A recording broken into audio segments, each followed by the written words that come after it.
ধরা যাইবে এমন জায়গায় ফালাও যে জায়গায় নরম ভাসবে তো না ভাসছে তো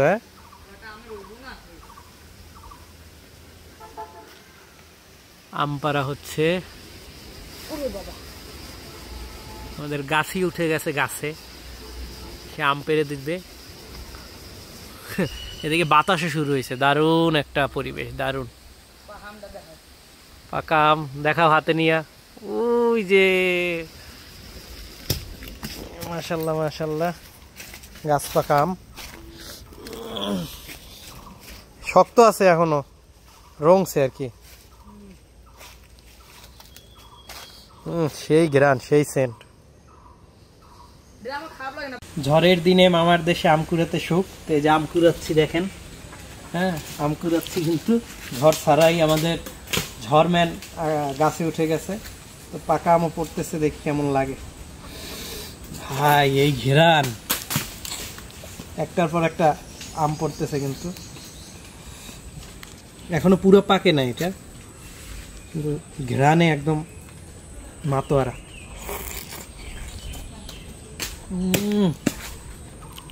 টেস্ট না পাকলে আরো মিষ্টি হালকা একটা টক টক ভাব আছে কারণ এখনো কাঁচা এটা ওর ভালো লাগে এটা ওই কারণে বেশি মজা এটা টেস্ট আছে অন্যরকম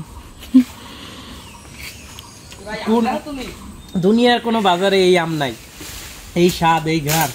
অসম্ভব ওই একটা পড়ছে আমের পর্ব শেষ এবার পালা হচ্ছে কাঁঠাল পাড়ার তো কাঁঠাল কিন্তু অলরেডি পেরে ফেলেছি আর কাঁঠাল পাড়ার দায়িত্বটা আমার উপরেই ছিল এজন্য ভিডিও করা হয়নি যে বেশ বড় সাইজের দুইটা কাঁঠাল বিগ সাইজ কাঁঠাল দেখেন দুইটা কাঁঠাল এক হয়ে গেছে এটা কিন্তু ডাবল বোট দুইটা বোট তো জায়গা না পেয়ে দুইটা কাঁঠাল একসাথে বড় হয়েছে বিশাল কাঁঠাল বিশাল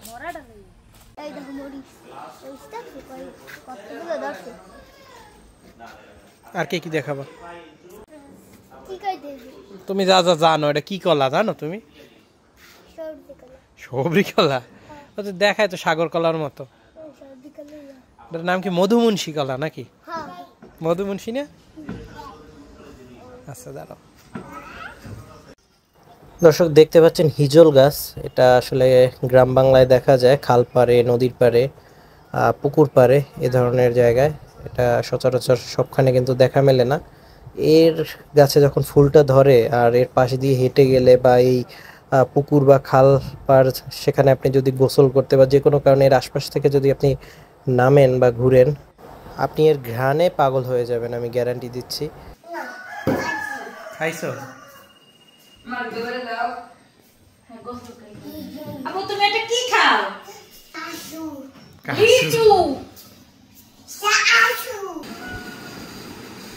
হাসান কই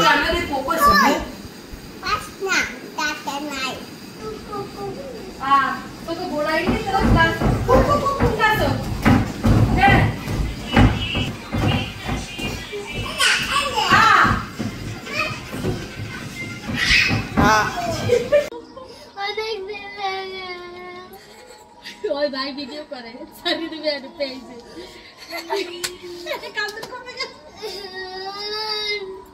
আমি নিমো আমু তো কিসের জন্য কান্না করো আমি শুক্রবার আবার আসতে আসছি বরিশাল যাবা